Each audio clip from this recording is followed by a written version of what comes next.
Hey everyone, it's Wawas. We're here with American Truck Simulator, and today we have a few things we're going to talk about, kind of vlog style. We are doing a little bit of a trip here from New Mexico, which is my home base here in the game, and we're doing a delivery up to Elko, so we'll be taking a lot of back roads up that way, as it's the most direct route. And today I want to talk about... There's two main things I want to talk about today. The first is we're going to talk a little bit about Hearthstone. As you all know, Hearthstone is kind of one of the main games that I play on this channel. The others, Here's the Storm, and then I do some games like American Truck Simulator from time to time. And I want to talk a little bit about the controversy that's been going on with with Hearthstone. While I play American Truck Simulator. Just got to make sure we don't hit anything on the way out here. And then I want to talk a little bit about El Camino. And so what we'll do is kind of leave that more for the end. But first we'll start with Hearthstone. So as you all may be aware, if you watch this channel, Hearthstone, Here's the Storm, probably the two games I play the most. I've been a big Blizzard fan really since I was young. I'm in my 30s. So for me, I grew up with Warcraft 2, StarCraft, Diablo 2, StarCraft 2 now, basically the whole rung of Blizzard games. I play Overwatch, but not nearly as much as the rest of their games. I just have shied away from first-person shooters as I got a little bit older. It's too twitchy for me. But, for me, I'm a long-time Blizzard fan, right? And so they've always kind of been day one purchase games for me. I remember literally driving, at the time it's time StarCraft came out. You could not just get PC games easily. I remember having to wait. So when I first went into Warcraft 2, it took me a while to find Warcraft 2 in a store. It was something that was hard at the time to find PC games in stores. And there were only a handful of really PC gaming stores out there. I remember Electronic Boutique and some other stores, but there were not a lot, and you couldn't find just PC games. There wasn't like a Best Buy. And so it took me a long time to find Warcraft 2. I remember StarCraft, when it came out, my parents drove me basically 30-45 minutes away to a store on launch day to pick it up, because it was the game that I was looking forward to the most back in the late 90s. And then, for me, I've just been a big fan ever since. I've played a little bit of World of Warcraft. I was never huge into it. Just sort of when it came out was, for me, college, a very busy time. So I played it on and off, but I was not, I would do the 6-month subscription or whatever, and then take a break and then come back to it when new content came out. But I was never a huge World of Warcraft fan, although I really like the universe, because I really love Warcraft 2 and then Warcraft 3. So that's a little bit of a preface of I'm a huge Blizzard fan, right? Then for those of you that don't know, I'll post a link to an article from Kotaku below. But what ended up happening was one of the players ended up Blitzchung. He ends up, he's a streamer. He's somebody that is a competitive player. He ends up winning and makes a comment about the current situation with China and Hong Kong. And in a bizarre, I guess, decision, Blizzard essentially took away his winnings. They, instituted kind of these sanctions on him for bringing this up. And then Blizzard has been rightly, I think, criticized for sort of why though? What's the problem? And the problem is quite frankly pretty simple and pretty financial. And they are desperately trying to keep that Chinese market going. That's a huge source of revenue, especially for Hearthstone and some of their other games. China has a huge population of both folks. It's a in terms of population, is just a huge country, but also gamers, right? And so China's a huge market for gaming, and they need to keep that in terms of their revenue stream, keep that going. And I've talked at length in my videos, especially my Hearthstone videos, if you've watched those, about the challenges of Hearthstone right now. It's not been, in my opinion, particularly fun to play. You've seen a slowdown in content from me about Hearthstone because, quite frankly, I'm not playing it as much. I've actually played Magic more, but I haven't done any real recording or streaming around Magic, but maybe I will. And they both have their critiques and their criticisms, especially around value and how many cards you get, how many packs you get, what you get for real money. But for me, I've said on some of my Hearthstone videos, I used to be someone who would pre-order, say the 50 card pack. And then as I opened more and more packs, I was realizing I was getting no value from, what the pre-order was. For $50 to get 2 legendaries was embarrassing. It's well, yeah, but you need 6 or 7. How many packs, how many pre-orders do you think I'm going to purchase? And I'm by no means a pro player. I'm a very casual player at the game. But for me, you can't even get through to level, say 15 on the ranked without having a top tier deck. And you can't have a top tier deck without a significant number of legendaries. And it requires both grinding the game every single day to get the gold, but then also pre-purchasing to get enough packs to really make a difference, to have enough dust. And then now they have these solo adventures that are just, they're fine, but they're a lot of gold. They just are trying to sink your money. And so I think a lot of US players especially are just not seeing the value, and it's reflected in their, if you follow their stock and their shareholder stuff, it's reflected in that. And it's in decline, right? Hearthstone especially. Here's the Storm. Same sort of problem, right? They basically have given up on it. And so I really enjoy Here's the Storm. It's one of my favorite games. It's the game I probably spend the most time playing, all in all. Oops, didn't mean to hit those blinkers. But it's... it's just not, it's seeing some content now, and it's playable, right? And it's being updated and tweaked and whatnot, but it's not, it used to be that a new hero came out every month, and now it's once every 6 months, which is fine. It's just on a slowdown, and that's affecting the community in a different way. So long story short, Overwatch is good, but Overwatch is one purchase that you never really have to do too much else with. In terms of microtransactions and spending money. And so Activision Blizzard has put itself in a position where they need to have additional markets. And they need to have folks that are going to spend to play the game. And Hearthstone is probably the most... I don't know if it's the most lucrative, but I have to imagine it's their most lucrative game in terms of actual revenue. I don't think they split it out that way in any sort of their, in their public statements, but... just thinking about it logistically, it's not Heroes, it's not Overwatch, I don't think. I would guess that it's Hearthstone because it's, you have to purchase stuff, basically a full game every 3 months if you're doing the pre-orders. And you have to do at least one pre-order to more or less sustain yourself in the ecosystem. So it makes sense that they would be very protective of China, right, in some way, and they know that commentary by Blitzchung is going to be controversial and potentially inflame the Chinese government. Now, the Chinese government is obviously very different than the United States government, and well, we could debate that right now with the current politics in the United States, but it is a fundamentally different country. They are far more strict. They censor things. Ooh, slow down here. Things like that. So it's a little bit of a different situation than just in the US where kind of you can say anything. That being said, I think a player, especially, whether it's they won a tournament or they're streaming or whatever, has the right to say what they want to say. And I think anyone who does this feels that way, right?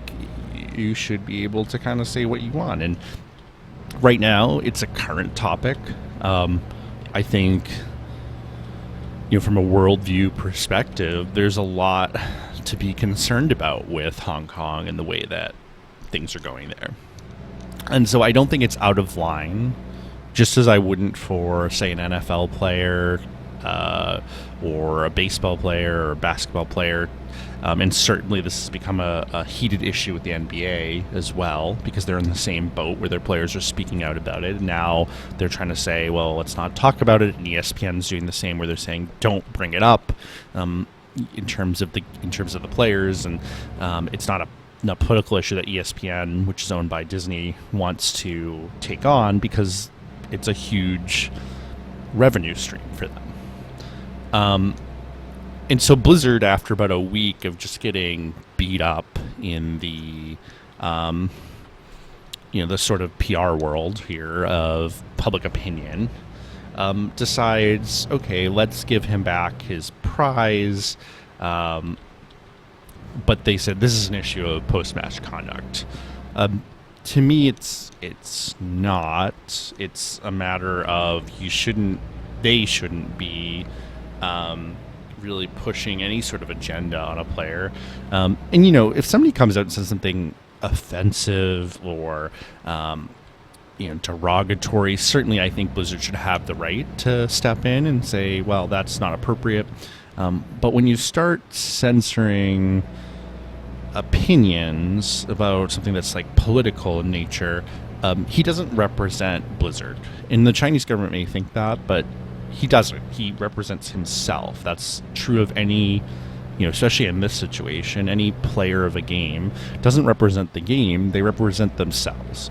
And so Blizzard needs to just, I think, step in and say he doesn't represent our opinions, and we're not going to censor him. It may not be a great business practice for Blizzard, but that's sort of Blizzard's problem, right? Is that they're kowtowing to how they want the Chinese government to perceive them, as like, a very pro-China viewpoint. And that's Blizzard's right as a company to take, but they should and can expect some backlash.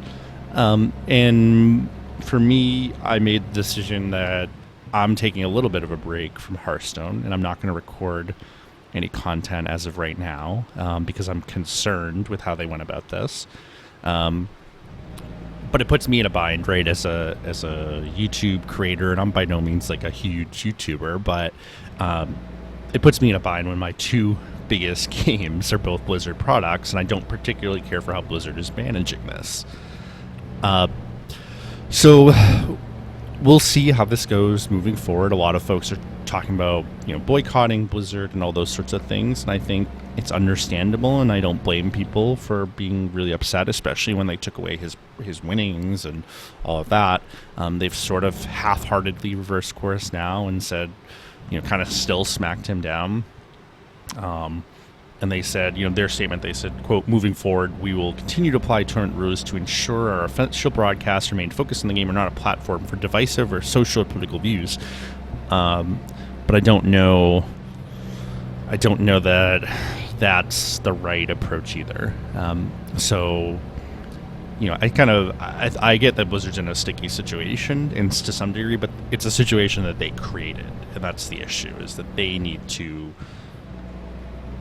be more conscious of the fact that people do have opinions, and that especially when you have a platform, that's the time anyone really can express their views, right? And yeah, you could say, well, maybe he should do it on his own stream or whatever, and that's true, but like the time to really make a statement is when you have a captive audience, and during a tournament, that sort of thing is that time. So, for me, I'm going to be very thoughtful about if I continue doing Blizzard. I think Heroes is probably more what I'll look to do than Hearthstone, and partially it's because I don't particularly enjoy Hearthstone right now too much. And I've talked about the meta and all that. Like, it's pretty stale, and I know they're doing some things right now to like bring back old cards and stuff, but I just am not super invested in it and pretty burnt out with it. For me, Heroes is more my kind of fun game, and I'm quite frankly, the content does better on my channel for Heroes than Hearthstone. So I'm gonna think about it though before I make any new videos, and we'll try some other games and whatnot in the meantime and see how that goes. Let's see how much time I have left before my next rest stop. So 3 hours and 17 minutes, and I'm 5 hours away. I'm trying to decide if I want to rest now. I'm going way too fast. Let me see. No, maybe well, I think that's too far to rest. Maybe I'll take this rest stop up here. I kind of want to take this turn because I've never gone straight here and taken kind of this weird loop around. So I think I'm going to do that to kind of just finish going up this road because I've never been this way. We're good on gas, which is good. So yeah, that's where I'm at with Blizzard right now, is frustrated, I think, like most folks. And I just don't agree with their most recent opinion. I think it was very, very poor of them to try to take away his winnings as a result of making a statement. So Blizzard, do better, is, I guess, my position on this. So let's shift gears now that we've talked about Blizzard a little bit. Let's talk about El Camino. So the next few minutes or whatnot will be very much spoiler talk. So if you haven't seen El Camino, definitely skip ahead. And I'll put down in the section below when we stop talking about El Camino spoiler talk with a timestamp so you know where to skip to. So let's talk a little bit of preface, and then we'll talk more spoiler talk about the actual movie. So to start off, El Camino, Breaking Bad, one of the best TV series of all time, has the distinction of being one of the few series that progressively got better over time and ended really at the high point. For me, Ozymandias is perhaps one of the best television episodes of all time. But it just went out on a high note, kind of a perfect ending, a sort of a, as many folks said, why go back, right? It ended very well. I don't think it needed anything. I don't think it needed to be revisited necessarily. That being said, it was. And Vince Gilligan, the writer and the creator, decided to explore Jesse and what happened to him at the end of Breaking Bad, which, as we all know, he sort of runs off after Walt sacrifices himself more or less to kill all the drug dealers and whatnot, the white supremacists, and he's on the run. And this movie, to me, was very well done. It was beautifully shot. It was tense and funny and touching at times. Obviously Aaron Paul was the star of the show here. But the supporting cast, especially the folks who returned, were fantastic. Jesse was a real highlight. It was, certainly touching to see Robert Forster in his last role. I'm a big Robert Forster fan, especially from Jackie Brown, the Quentin Tarantino film. But to see him in that sort of last role, he was great in it as well, as the vacuum salesman. And then it was great to see, through flashbacks, many of the other characters, Mike and Jane and obviously Walt, at different points. And I think they did a great job of interjecting them in an appropriate way, to add a little bit to the story. I really enjoyed seeing Walt at the point that he was, really trying to push Jesse to go to college, and then his whole commentary of like, well, you need to get a GED, and Jesse's like, no, I graduated. I think told you a lot about their relationship, right? Of like, he just didn't view Jesse as being like super smart or having that education that he actually did. The action in it was fantastic, in my opinion. And to me, I'm not going to go as far as to say it's like a must-watch, but I think if you're a fan of Breaking Bad, it's definitely a film that is worth watching. And it doesn't add a ton it doesn't add, it's nothing that's like revolutionary, right? It's an action movie. It feels like a long episode, maybe like a 2-part episode of Breaking Bad. I don't know that it's a better ending, but it's certainly a good ending, especially for the Jesse character. And it completes his story arc, which, is left ambiguous at the end of Breaking Bad. And I think it's fine when a writer wants to go back and really explore something that he thinks he can add some value to. And again, it's nothing that's like, oh my gosh, this is the greatest film of all time.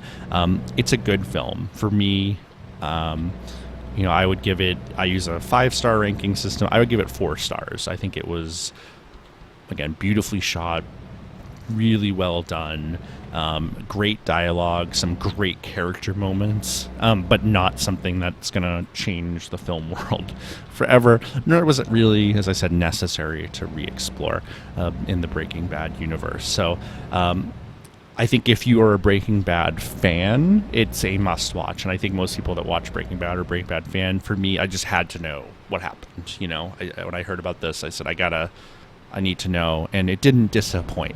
I think that's the most important thing. I didn't leave it feeling like, I don't know why I just wasted 2 hours watching this. I left it feeling like that was satisfying, which is, I think, all you can ask for that sort of film. And again, I don't know that it was needed, but I am certainly not going to say no to good content, especially from a great universe. And I do think Breaking Bad is a great universe now with Better Call Saul and all of that. And it was nice to see some of the characters who are no longer alive in that universe around, and to add just a little bit to their stories through their interactions with Jesse in these flashbacks. I thought, again, Walt's thing was really cool. I think the Jane thing at the end was very touching, a great send-off for her character as well, and I was glad to see her. And I actually think it was more powerful than Walt's piece. But it was nice to see Walt, and you kind of expected to see Walt at some point. So yeah, all in all, Breaking Bad as El Camino. Now on Netflix in the US, it is, for me, 4 out of 5 stars. And so that's where we'll end that conversation, so that our friends who maybe haven't seen it can jump back in here. The other thing we'll talk about today, we'll talk a little bit about the NFL. Not surprising, the New England Patriots are steamrolling most of the rest of the NFL. This week they had their Thursday night game. They played the Giants. The Giants held in pretty tough. So the New England Patriots offense, and I'm from New England, so the Patriots are my team. They're the team I watch, good or bad. Their offense has been a bit anemic the last couple of weeks, really since Antonio Brown left our team the first time. They've had a lot of trouble getting it going. Josh Brown got injured during the game. That's a really tough situation.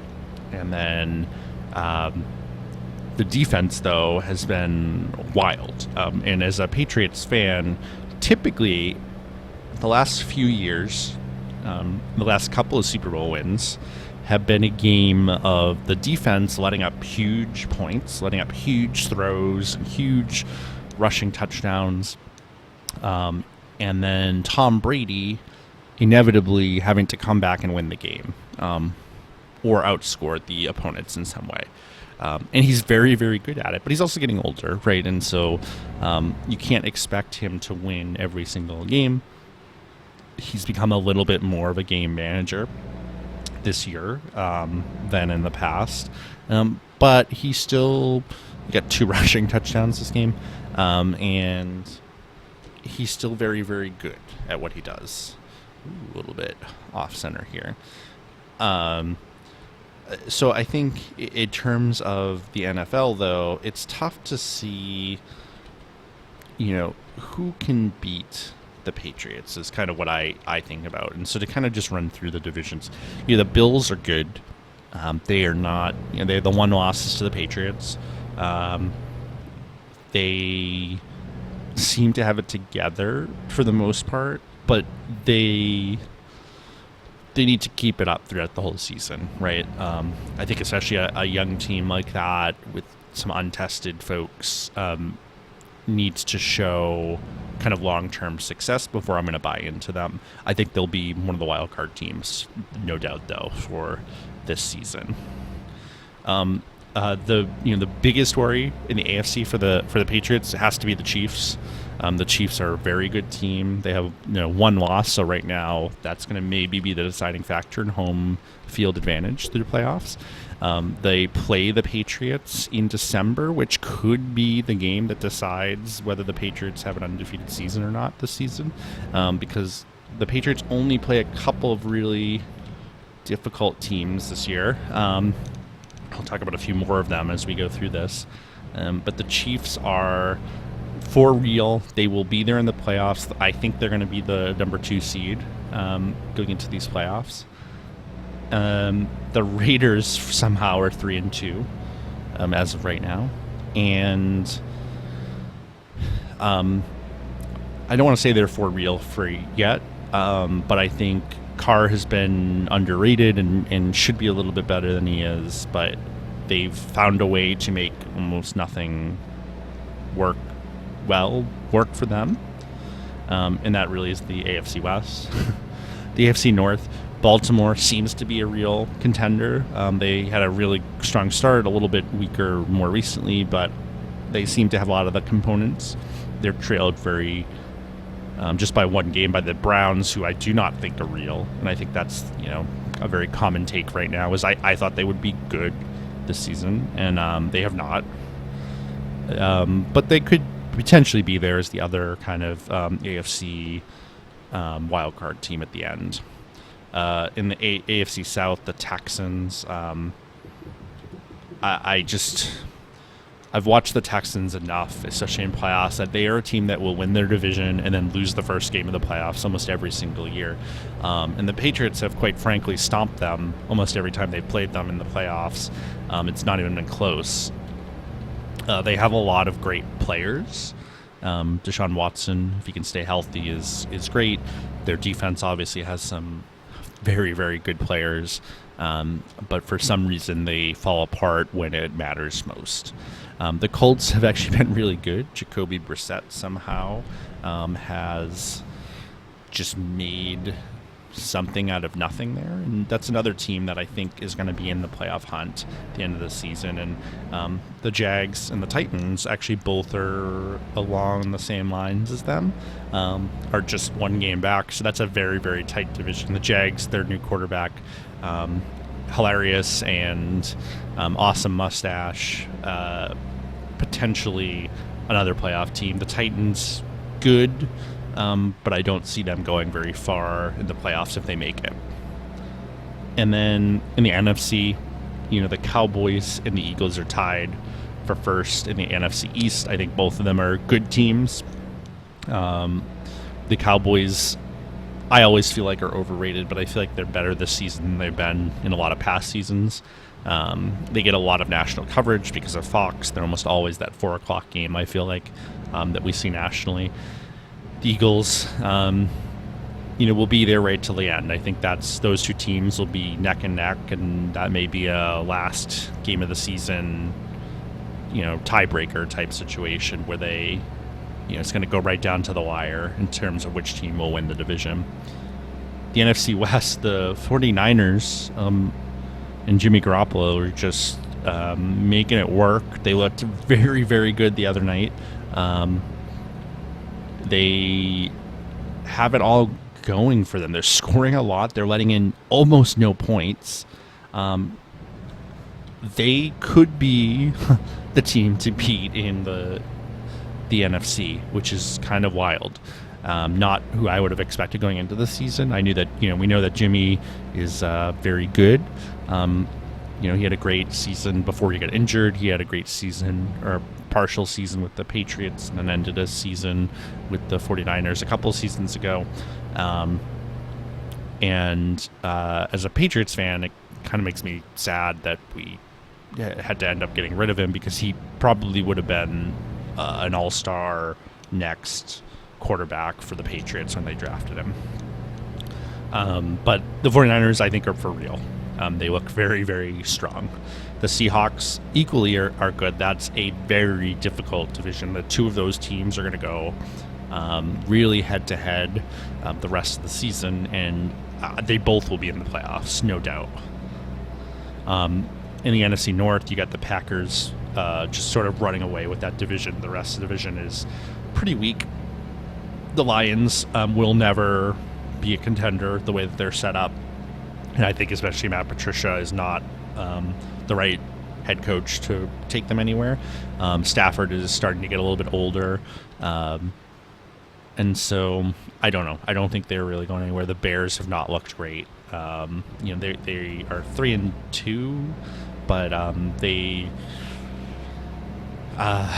just don't seem to be firing on all cylinders. That could change as the season goes on, but the Vikings as well are actually pretty good. That whole division is actually pretty good, but the Packers are going to win that division, in my opinion, unless they run into some real stiff or real poor losses. Ooh, yikes. A little tight there. But yeah, the Packers are the team to beat. And then in the NFC South, you of course have the Saints, who have been dominant, and they are going to be a playoff contender. And then the team to watch there, I think, is really the Panthers, right? So all of a sudden they've benched, he's injured, Cam Newton.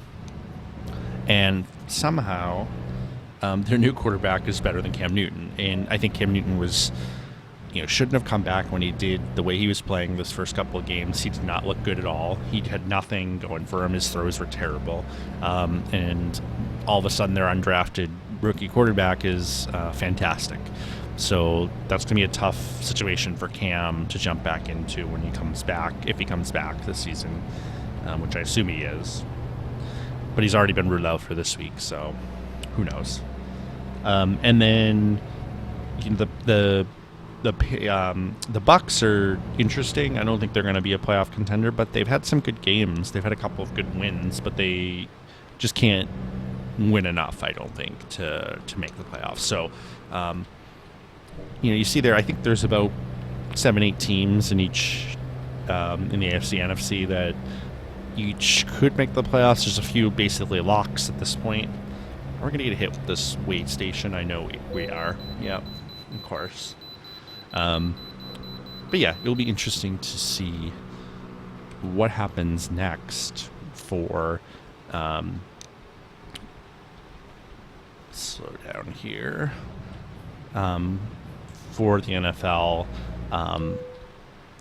It always feels like this after 5 or 6 weeks. We're pretty much locked into who's going to be in the playoffs. And yeah, there's always some spectacular runs at the end of the season and some interesting divisional games that will really flip things around in terms of the win-loss and division records and whatnot. But there are definitely a handful of competitive teams. I think you're going to see a Patriots-Chiefs AFC Championship game.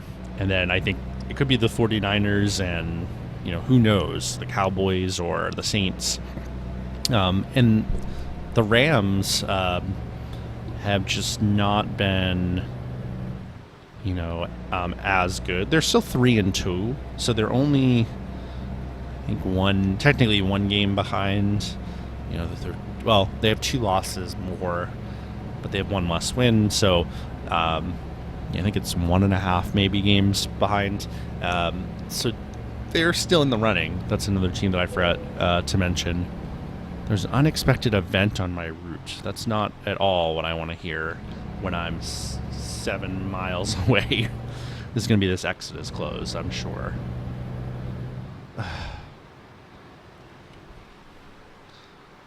So we're going to take a quick look here. We can get off the next exit.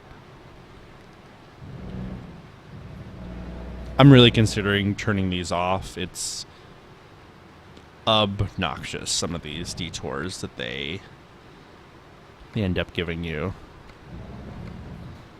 Luckily, I still have 3 hours to get there, so I'll take the next exit and loop back. But I've had a number of these where it's like there's only one way, easy way to get there. And, you can see, if they made me loop like, if there was a street down here, you'd end up like looping all the way around, and it's like a 10-hour journey for what should be an exit. And those are things I feel like they should let you know before you get closer. Like, I don't know, GPS now, if you use Waze or Google Maps or whatever, tells you when you need to detour well before you get there, because it usually knows. And I get stuff happens, so that's what they're trying to simulate here. But it's like, in general, you rarely see an off-ramp completely shut down. It's very unusual in the United States to have that happen. And, say when you do have an off-ramp shut down, usually there's some detour to get you to either flip you onto the other side of the highway to get you off on the other side. There's some sort of way. They don't expect people to take like 8-hour detours. So I guess it's kind of cool from a game perspective to add that challenge, but not super realistic in my opinion. From what I've seen, is you rarely see, oh, sorry, I-80's closed. That almost never happens.